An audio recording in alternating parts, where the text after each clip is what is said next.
সবসময় আপনাদের সামনে হাজির হই বিভিন্ন যৌন স্বাস্থ্য শিক্ষামূলক বিষয় নিয়ে। তারই ধারাবাহিকতায় আজকে হাজির হয়েছি নারীদের শরীরের কোন অংশে সবচেয়ে বেশি যৌন চাহিদা বা যৌন উত্তেজনা কিংবা যৌন অনুভূতি কাজ করে এই বিষয় নিয়ে কথা বলার জন্যে।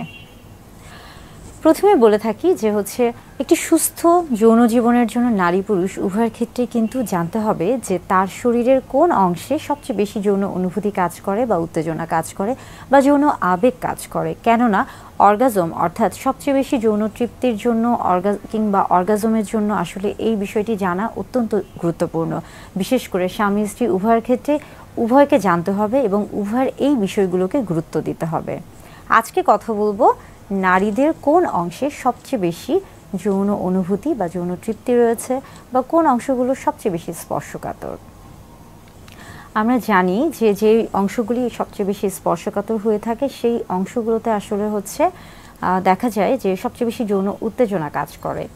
নারীদের ক্ষেত্রে যদি আসি সেই ক্ষেত্রে পুরুষদের মতো নারীদের শরীরে যেমন নারীর জননাঙ্গের যে একটি অংশ রয়েছে এবং এটি কিন্তু স্ত্রীর বা নারীর শরীরের বাহিরে বা বাহ্যিক দিকে এটা অবস্থান করে থাকে এবং এটি মূলত ক্লাইটোরিস।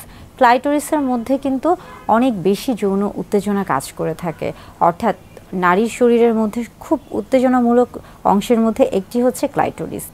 ক্লাইটোরিস ছাড়াও কিন্তু আরও বেশ কিছু অংশ রয়েছে, যেমন আমরা বলে থাকি যে জি স্পট।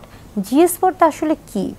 জি স্পটটা হলো মূলত আমরা যদি বাহির থেকে চিন্তা করে থাকি নারীর যে জননাঙ্গ রয়েছে তাহলে বাহিরে অর্থাৎ আমরা বলে থাকি যে ভালভা এবং ভ্যাজাইনার যে বাহিরের যে অংশ রয়েছে সেখান থেকে যদি 1 ইঞ্চি বা 2 থেকে 2.5 সেন্টিমিটারের মতো ভিতরে প্রবেশ করানো হয়ে থাকে তাহলে যে জায়গাটি রয়েছে সেটাকেই কিন্তু জি স্পট বলা হয়ে থাকে এবং এই অংশে কিন্তু অনেক বেশি যৌন উত্তেজনা কাজ করে।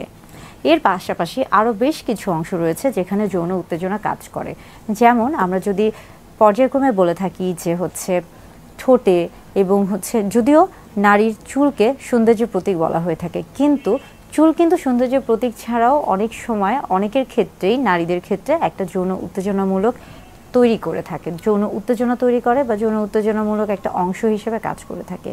এবং পাশাপাশি দেখা যাচ্ছে যে অনেক নারীর ক্ষেত্রে আমরা বলে থাকি যে গলা বা ঘাড় বা পিঠের যে ত্বকের যে অংশগুলো রয়েছে কিংবা বুক কিংবা কোমর বা কোমরের নিচে বা দুই পাশে এই যে অংশগুলো রয়েছে এই প্রত্যেকটা অংশই কিন্তু অনেক বেশি স্পর্শকাতর। অর্থাৎ নারীর শরীরের বিভিন্ন অংশই স্পর্শকাতর বা বিভিন্ন অংশতেই কিন্তু যৌন উত্তেজনা তৈরি হয়ে থাকে বা যৌন উত্তেজনামূলক অংশ হিসেবে কাজ করে থাকে।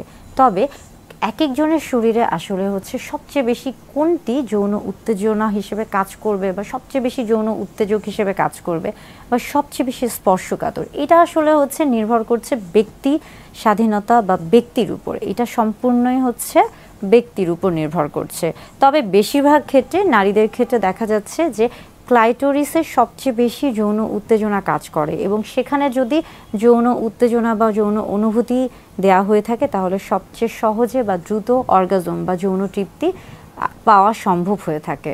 অর্থাৎ বিভিন্ন জায়গাতেই শরীরের বিভিন্ন জায়গাতেই স্পর্শকাতর অংশ রয়েছে এবং প্রত্যেকটি অংশই যৌন উত্তেজনামূলক সহায়ক হিসেবে কাজ করে থাকছে, তবে কারো ক্ষেত্রে কোনোটা বেশি কারো ক্ষেত্রে কোনোটা কম। যৌন উত্তেজনা তৈরির ক্ষেত্রে সবচেয়ে বেশি ভূমিকা কাজ করছে মানসিক এবং শারীরিক যে অবস্থাটি। অর্থাৎ যদি কেউ শারীরিকভাবে সুস্থ থাকে এবং মানসিকভাবে তৈরি থাকে বা প্রস্তুত থাকে তাহলে তার জন্য কিন্তু এই যে স্পর্শকাতর অংশের যে যৌন উত্তেজনা এই বিষয়গুলি কিন্তু খুব ভালো কাজ করে এবং এর মধ্যে কিন্তু অনেক গুরুত্বপূর্ণ ভূমিকা পালন করছে ফোরপ্লে। অর্থাৎ যেই প্রক্রিয়ার মাধ্যমে বা যার মাধ্যমে বা যেই ধাপে ধাপে যেই মাধ্যমে নারীর ক্ষেত্রে বা পুরুষের ক্ষেত্রে সবচেয়ে বেশি যৌন তৃপ্তি পাওয়া সম্ভব হয়ে থাকে। এই ক্ষেত্রে যেমন দেখা যাচ্ছে যে চুম্বন কিংবা জড়িয়ে ধরা কিংবা একসাথে কথা বলা বা স্পর্শ করা, এই যে বিষয়গুলো এই প্রত্যেকটা বিষয়ই কাজ করছে।